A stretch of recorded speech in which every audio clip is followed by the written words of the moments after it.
敬老孝親係中國傳統文化美德，而文化安全亦都係國家安全20項重點領域之一，所以需要培育年輕一代嘅文化意識同埋文化自信，透過跨代協作傳承孝道精神，並構建正確嘅文化價值觀。今日嘅活動係由尖沙咀街坊福利會主辦，香港警務處油尖警區、油麻地街坊會同埋旺角街坊會協辦，以孝道薪火守護國家文化安全孝心傳遞大使委任典禮，推廣孝道精神同埋構建正確嘅文化價值觀。活動彰顯咗跨代協作嘅精神同埋孝心實踐嘅成果，致力於傳承孝道嘅薪火。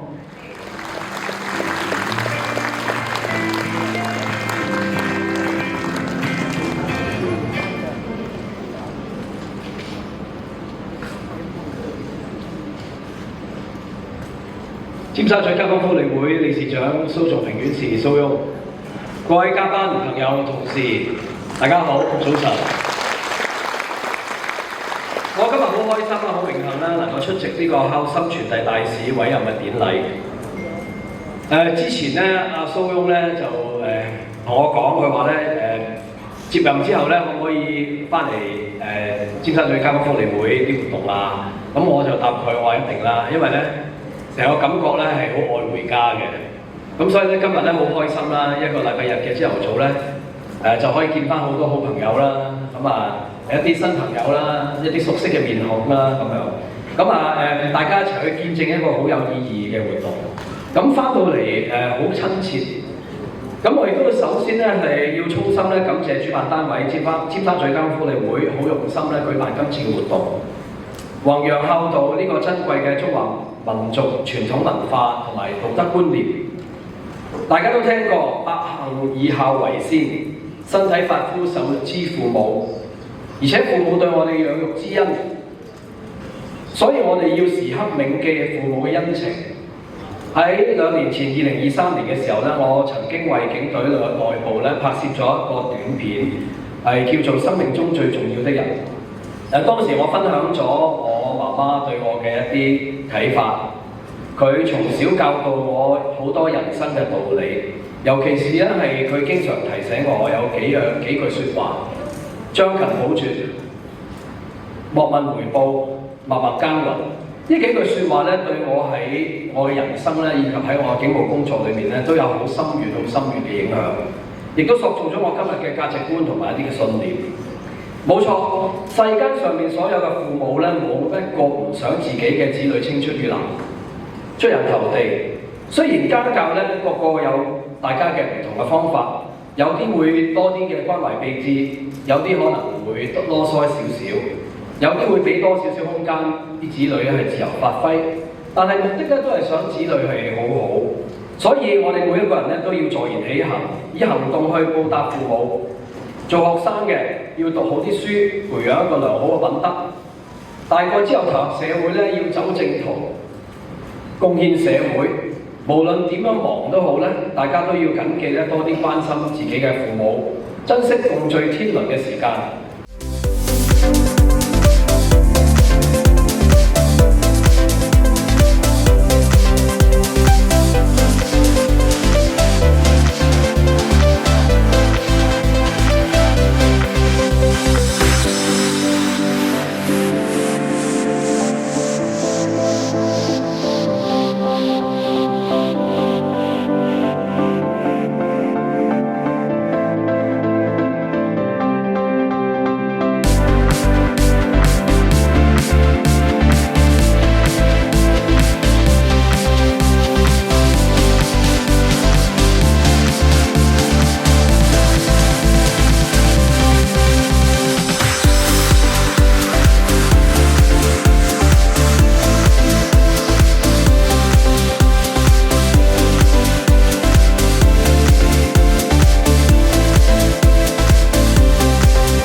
for you.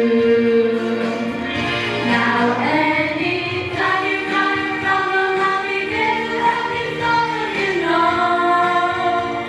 Oh, when you got a friend by your side, you're not alone. Thành công lần sau nhất định hoàn xong nhất định vì không biết gì trong tâm chúng ta cần nó. One day, để qua đừng bỏ hoàn nhau.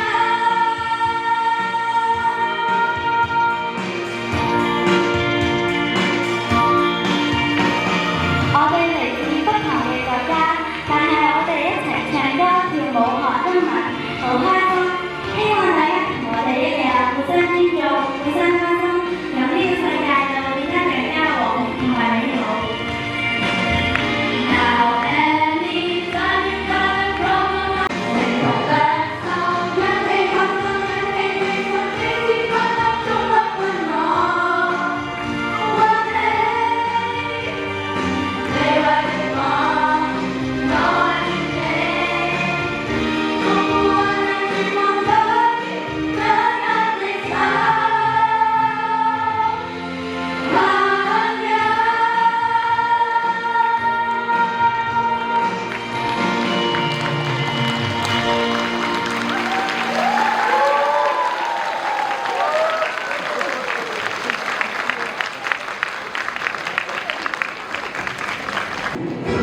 忍无可忍的时候，我会挺身而出，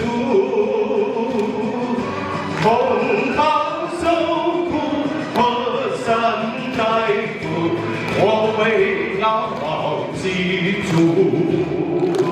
我不管身在哪里，我是中国人，无论是在何处，是走中国湾。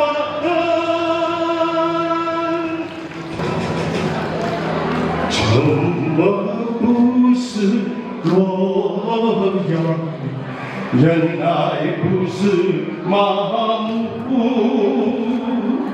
儒家的传统思想带领我们的脚步，8年艰苦的抗争，正是我这一领主。同胞受苦和善待福，我会牢牢记住。曾走任何的时候，我会挺身而出，不到最后的关头，绝不幸免争斗。我不管身在哪里，我是中国人。